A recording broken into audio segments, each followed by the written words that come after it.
दोस्तों, शालिनी भक्ति सागर में आपका बहुत बहुत स्वागत है। तो आइए जानते हैं इस वीडियो के माध्यम से श्रवण करेंगे मोहिनी एकादशी। मोहिनी एकादशी के व्रत कथा से श्रवण करने मात्र से सभी पाप नष्ट होते हैं और मनुष्य जीवन मरण के इसमें से व्यू चक्र में से बाहर निकलता है और मोक्ष की प्राप्ति होती है। मोहिनी एकादशी सब एकादशियों में बहुत ही महत्वपूर्ण है।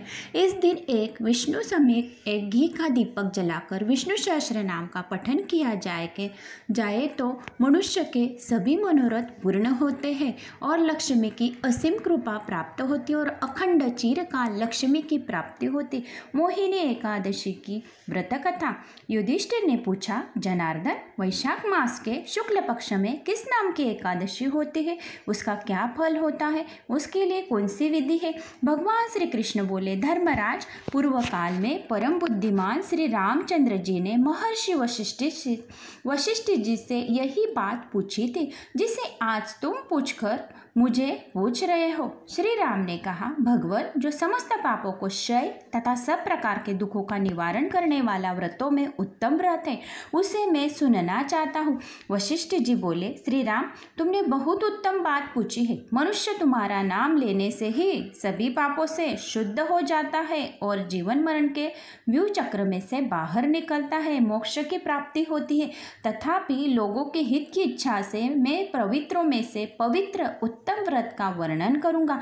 वैशाख मास के शुक्ल पक्ष में जो एकादशी होती है उसका नाम मोहिनी है। वह सब पापों को हरने वाली है और सभी एकादशियों में बहुत ही उत्तम है। उसके व्रत के प्रभाव से मनुष्य मोह जाल तथा पातक समूह से छुटकारा पा जाते हैं। सरस्वती नदी के रमणीय तट पर भद्रावती नाम की सुंदर नगरी है। वहाँ धृतिमान नामक राजा, जो चंद्रवंश में उत्पन्न और सत्य प्रतित्य थे, राज्य करते थे। उसी नगर में एक वैश्य रहता था जो धन धान्य से परिपूर्ण और समृद्धशाली था। उसका नाम था धनपाल। वह सदा पुण्य कर्म में ही लगा रहता था। दूसरों के लिए फौसला पाऊ कि कुआं बनवाऊँ, मठ, बगीचा, पोखरा और घर बनवाऊँ, ऐसा करता था। भगवान विष्णु की भक्ति में उसका हार्दिक अनुरक्त था। वह सदा शांत रहता था। उसके 5 पुत्र थे, सुमना, धुतुमान, मेधावी, सुरुकुत तथा दुष्ट बुद्धि 5वां था। वह सदा बड़े बड़े पापों में ही संलग्न रहता था, जुए आदि दुर्व्यसनों में ही रहता था। उसकी बड़ी आसक्ति थी। वह वेश्याओं से मिलने के लिए लालित रहता था। उसकी बुद्धि न तो देवताओं के पूजन में लगती थी और न पितरों के तथा ब्राह्मणों के सत्कार में। वह दुष्टात्मा अन्याय के मार्ग पर चलकर पिता का धन बर्बाद किया करता था। एक दिन वह वेश्या के गले में बाहें डाले चौराहे पर घूमता देखा गया। तब पिता ने उसे घर से निकाल दिया तथा बंधु बांधवों ने भी उसका परित्याग कर दिया। अब वह दिन रात दुख और शोक में डूबा रहता था। कष्ट पर कष्ट उठाता हुआ वह दिन रात दुख में ही रहता था और इधर उधर भटकता रहता था। एक दिन किसी पुण्य के उदय होने से वह महर्षि कौंडिन्य के आश्रम पर जा पहुंचा। वैशाख का महीना था। तपोधन कौंडिन्य गंगा जी में स्नान करके आए थे और दुष्ट बुद्धि शोक के भार से पीड़ित हो मुनिवर कौंडिन्य के पास गया और हाथ जोड़कर सामने खड़ा होकर बोला, ब्राह्मण, हे द्विज श्रेष्ठ, मुझ पर दया करके कोई ऐसा व्रत बताइए जिसके पुण्य के प्रभाव से मेरी मुक्ति हो। कौंडिन्य बोले, हे वैशाख के शुक्ल पक्ष में मोहिनी नाम से प्रसिद्ध एकादशी का व्रत करो। मोहिनी का उपास करने पर प्राणियों के अनेक जन्मों के लिए किए गए पाप, मेरु पर्वत जैसे महापाप भी नष्ट हो जाते हैं। वशिष्ठ जी कहते हैं, श्री रामचंद्र जी मुनि का यह वचन सुनकर दुष्ट बुद्धि चित्त प्रसन्न हो गया। उसने कौंडिन्य के उपदेश से विधि पूर्वक मोहिनी एकादशी का व्रत किया। हे नृपश्रेष्ठ, इस व्रत के करने से वह निष्पाप हो गया और वह दिव्य देह धारण कर गरुड़ पर आरूढ़ होकर सब प्रकार के उपद्रवों से रहित श्री विष्णु धाम को चला गया।